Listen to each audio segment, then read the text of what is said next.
ಎಲ್ಲರಿಗೂ ನಮಸ್ಕಾರಗಳು. ಇಂದು ನಾನು ಮಕ್ಕಳ ದಿನಾಚರಣೆ ಒಂದು ಪುಟ್ಟ ಭಾಷಣ. ಈ ಭಾಷಣ ನಿಮಗೂ ಇಷ್ಟ ಆದರೆ ಈ ವಿಡಿಯೋಕ್ಕೆ ಒಂದು ಲೈಕ್ ಮಾಡಿ, ಶೇರ್ ಮಾಡಿ, ಸಬ್ಸ್ಕ್ರೈಬ್ ಮಾಡಿ.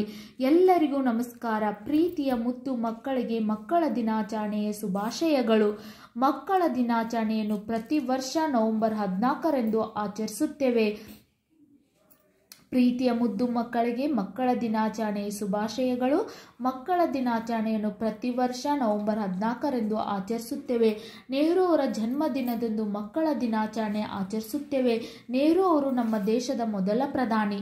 ಪಂಡಿತ್ ಜವಾಹರಲಾಲ್ ನೆಹರು ಒಬ್ಬ ಸ್ವಾತಂತ್ರ್ಯ ಹೋರಾಟಗಾರ. ಭಾರತೀಯ ಮಕ್ಕಳೆಲ್ಲ ನೆಹರು ಅವರನ್ನು ಚಾಚಾ ಎಂದು ಪ್ರಸಿದ್ಧರಾಗಿದ್ದರು.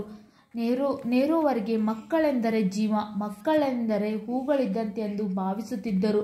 ನೆಹರು ಅವರನ್ನು ಭಾರತೀಯ ಮಕ್ಕಳೆಲ್ಲ ಚಾಚಾ ಚಾಚಾ ಎಂದು ಕರೆಯುತ್ತಿದ್ದರು. ಚಾಚಾ ಎಂದೇ ಪ್ರಸಿದ್ಧರಾಗಿದ್ದರು. ನೆಹರು ಅವರಿಗೆ ಮಕ್ಕಳೆಂದರೆ ಜೀವ, ಮಕ್ಕಳೆಂದರೆ ಹೂಗಳಿದ್ದಂತೆ ಎಂದು ಭಾವಿಸುತ್ತಿದ್ದರು. ಆದ ಕಾರಣ ಪಂಡಿತ್ ಜವಾಹರಲಾಲ್ ನೆಹರು ಅವರ ಹುಟ್ಟುಹಬ್ಬವನ್ನು ಮಕ್ಕಳ ದಿನಾಚರಣೆ ಎಂದು ಆಚರಿಸುತ್ತೇವೆ. ಈ ದಿನದಂದು ಮಕ್ಕಳಿಗೋಸ್ಕರ ಶಾಲಾ ಕಾಲೇಜುಗಳಲ್ಲಿ ಅನೇಕ ಸಾಂಸ್ಕೃತಿಕ ಕಾರ್ಯಕ್ರಮಗಳನ್ನು ಏರ್ಪಡಿಸುತ್ತಾರೆ. ಮಕ್ಕಳ ಶಿಕ್ಷಣಕ್ಕೆ ನೆಹರು ಯಾವಾಗಲೂ ಒತ್ತು ನೀಡುತ್ತಿದ್ದರು. ನಿಮಗೂ ಕೂಡ ಈ ಚಿಕ್ಕ ಭಾಷಣ ಇಷ್ಟ ಆದರೆ ಈ ವಿಡಿಯೋ